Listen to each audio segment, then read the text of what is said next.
فضائیں معطر ہے خوشبو سے تیری. یہ وہ بارگاہ ہے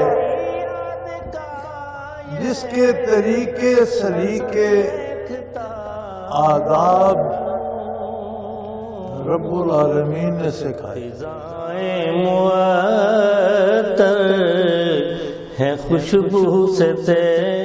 لا ترفعوا اصواتکم فوق صوت النبی.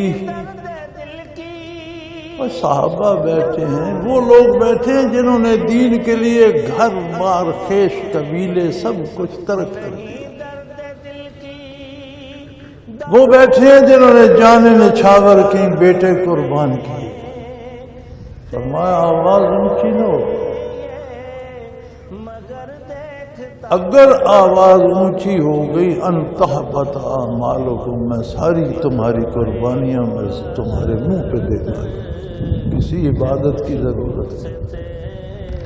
اس بارگاہ میں میرے بھائی عشق و محبت بھی آداب کے پابند ہیں.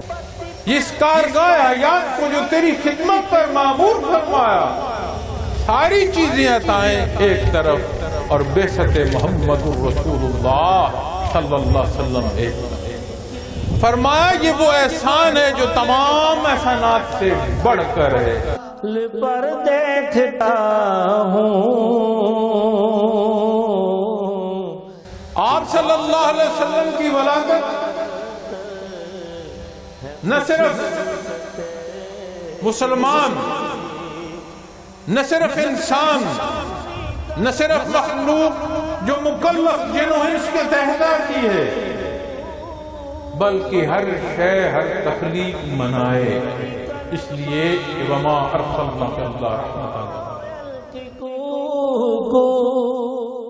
یا اللہ تیرے حبیب سے محبت کرنے والے ہیں، ہماری اس محبت میں وہ سچائی عطا فرما کہ دار دنیا میں اس امت کی عزت کی رہا.